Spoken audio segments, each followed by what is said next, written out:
One fine evening, a young princess donned her bonnet and clogs and set out for a stroll in the woods.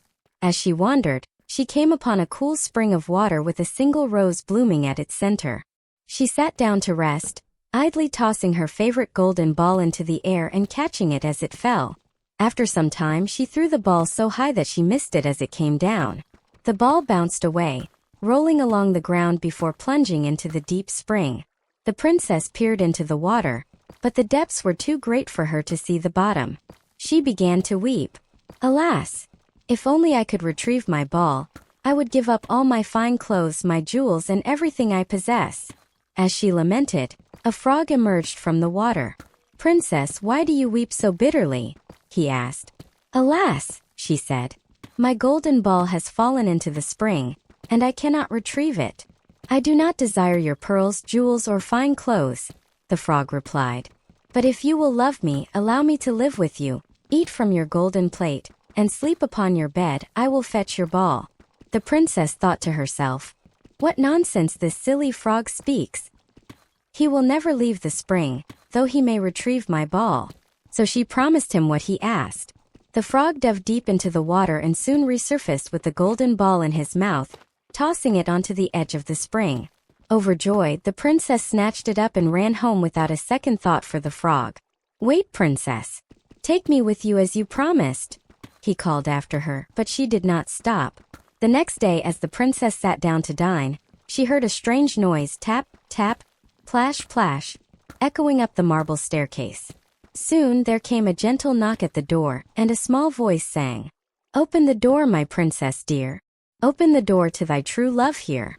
And mind the words that thou and I said, by the fountain cool in the greenwood shade." The princess ran to the door and was startled to see the frog. Horrified, she slammed the door shut and returned to her seat, looking pale. Her father, the king, noticed her distress. "What troubles you, my child?" "There is a nasty frog at the door," she said.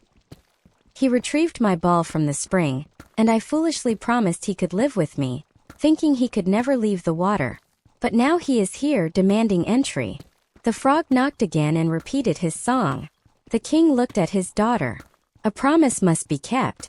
Go and let him in." Reluctantly, she obeyed.